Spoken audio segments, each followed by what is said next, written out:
Alors le diabète de type 2, c'est le plus compliqué des diabètes, parce qu'il est, de par sa fréquence, parce qu'il est très fréquent, il constitue de 80 à 90% des diabètes, des types de diabète, mais c'est surtout par sa complexité, il touche le sujet à partir de la trentaine en général jusqu'à la fin de vie.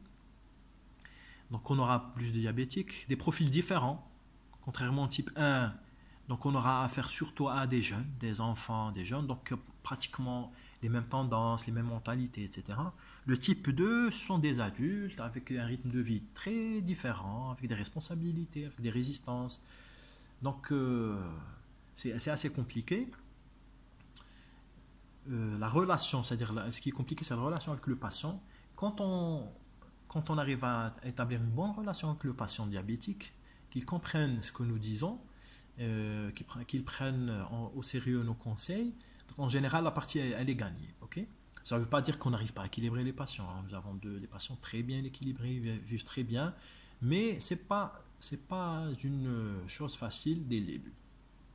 C'est compliqué aussi parce qu'il y a parce que ça engendre surtout les complications dégénératives chroniques, c'est très handicapant. Et c'est compliqué parce qu'il y a un problème de formation chez les médecins généralistes et parfois même les spécialistes. Ce qu'on appelle l'inertie médicale et l'inertie thérapeutique. L'inertie médicale consiste au retard de diagnostic et de traitement du diabète. C'est-à-dire, soit on a un patient qui a un risque de diabète et on ne l'a pas ni dépisté, ni diagnostiqué. Et quand on le diagnostique, on tarde à donner les bonnes drogues, c'est-à-dire les bons médicaments antidiabétiques. Ça, c'est de l'inertie médicale. Par la suite, on peut avoir de l'inertie thérapeutique. C'est surtout la stagnation dans des traitements de base de diabète. Alors que le diabète, c'est une maladie chronique évolutive, elle évolue dans le temps, elle continue à toucher ses organes cibles, notamment le cœur, les vaisseaux, les reins, les yeux, la rétine, le cerveau, les membres inférieurs, la peau, les nerfs. Alors, elle continue à évoluer, à toucher ses organes, elle est ubiquitaire, alors que parfois le médecin n'évolue pas dans la prise en charge du patient, puisque le diabète évolue et on voit qu'à un moment il y a un échappement au traitement, c'est-à-dire ce traitement de base qu'on a prescrit au début ne devient plus efficace. Alors là, il faudra agir, échanger, passer à des paliers, à des associations, passer à de l'insuline, il faut titrer, etc. Donc c'est un grand défi, nous comptons sur vous pour éviter ces erreurs de prise en charge diabétique. Parce que si on le prend en charge précocement, efficacement, nous allons éviter des handicaps et l'altération de sa qualité de vie. Alors, selon l'OMS, les critères de diagnostic du diabète ont changé. Au début, c'était à 2 grammes, puis 1,60. Maintenant, on se retrouve à 1,26 grammes par litre. Il y en a qui préconisent carrément le diagnostic du diabète à partir de 1 gramme par 24 heures, mais ce n'est pas encore validé. Donc, c'est 1,26. Retenez ça. Pour la postprandiale, c'est 2 grammes par litre. Voilà, c'est ce que je vous ai dit tout à l'heure. Je vais vous partager ça. Ce sont les critères diagnostiques. Pardon. C'était les symptômes du diabète de type 1. Pardon. Il y a une erreur sur la plaque. Alors, les symptômes du diabète de type 2 peuvent ressembler à ceux du diabète de type 1, avec un syndrome polydipsique, une perte de poids, ce qu'on appelle le syndrome cardinal, et les autres signes que nous avons cités tout à l'heure, peut-être cétogène dès le début, malgré que c'est un diabète de type 2, malgré qu'il y a de l'insuline, mais elle est tellement inefficace, il y a de l'insuline résistance importante, qu'il y a une situation comme s'il n'y a pas d'insuline dans l'organisme. Okay? Alors, on peut suspecter un diabète de type 2 quand il y a un retard de cicatrisation des plaies, quand il y a des infections récurrentes. Pourquoi les infections récurrentes? Parce que d'un côté, quand il y a une hyperglycémie importante, le chimiotaxisme des cellules immunitaires, notamment des globules blancs, il est modifié, il est altéré, donc l'organisme n'arrive plus à attaquer et à se défendre, à assurer son immunité. D'un autre côté, c'est parce que les germes, ils ont besoin de glycémie, de sucre, de glucose, ils l'utilisent, donc ils pullulent en milieu hyperglycémique. Okay.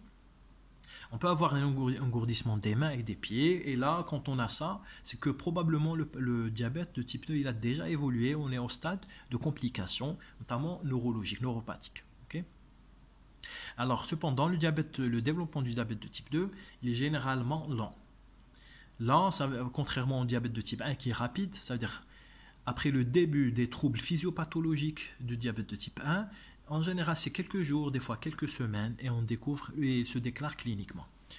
Contrairement au diabète de type 2, quand on le diagnostique, alors souvent le trouble physiopathologique, il remonte à des mois, des fois des années après. Ok.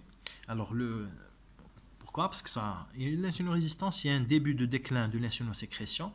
En général, quand on arrive à la moitié de la réserve d'insuline dans l'organisme, le diabète se déclare. Donc, au moment du diagnostic du diabète de type 2, on a souvent, très souvent, pour la majorité, on a la moitié de l'insuline qui est consommée.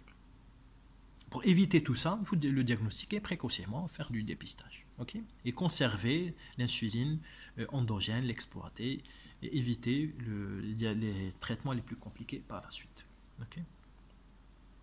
Voilà. Donc en résumé, nous avons une polydipsie, polyurie, des infections fongicutanées, des fois et même bactériennes, au staph, le manque d'énergie et l'asthénie importante, et la vision trouble, de retard de cicatrisation et parfois des signes, comme je vous ai dit, fourmillement, engourdissement des mains et des pieds. Okay. Le diagnostic se pose sur le syndrome cardinal, polydipsie, amaigrissement importante. Des fois, ça se déclare par une complication aiguë qui est le coma ou bien une cétose diabétique.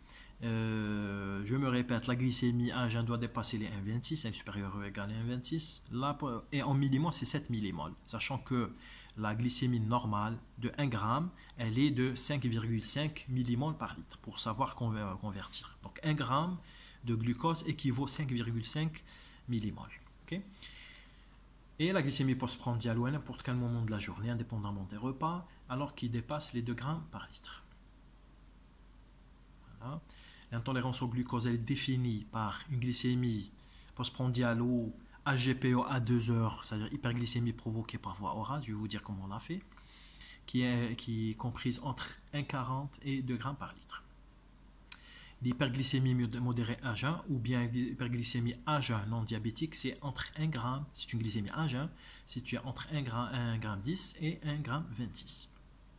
La GPO, comment on la réalise? On donne 75 g de glucose par voie orale. Comment on fait? On prend du glucosé à 30% et on donne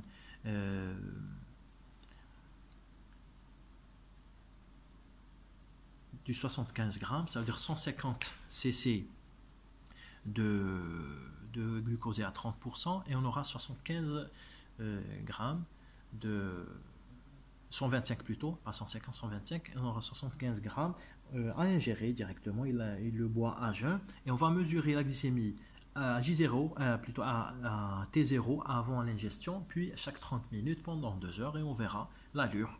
Est-ce que ça va augmenter, ça va diminuer, ça va dépasser les 2 g en postprandial, et c'est important.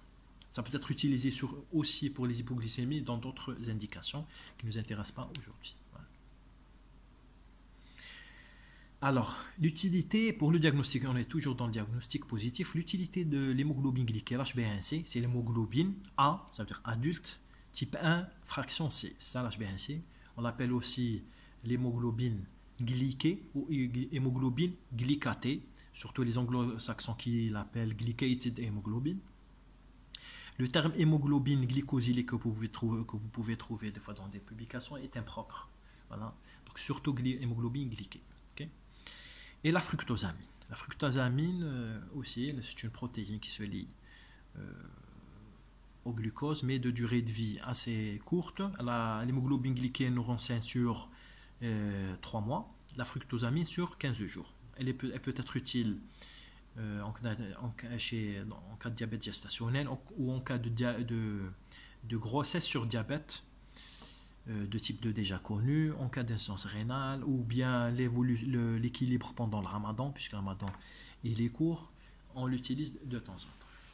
Alors ce sont des marqueurs de l'équilibre glycémique moyens utilisés pour le suivi des patients diabétiques. L'hémoglobine glyquée, c'est quoi? C'est une fraction de l'hémoglobine qui se lie par liaison directe au glucose. En général, elle ne doit pas dépasser les 6%. Alors 6% de l'hémoglobine circulante se lie au glucose. Et ça nous donne l'hémoglobine glyquée. Okay? Si ça dépasse, c'est qu'il y a un excès de glucose circulant, de glycémie. Okay? Ça peut être perturbé, puisque c'est une hémoglobine, il faut savoir que ça peut être perturbé par les maladies de l'hémoglobine. Soit les anémies, un manque d'hémoglobine, ou bien les hémoglobinopathies. Okay? Donc il faut faire attention. Des fois, on a des hémoglobines glyquées normales, faussement normales, A5, A6, alors qu'il y a une anémie. Donc à la base, il y a une baisse de l'hémoglobine, donc la fraction glyquée va baisser.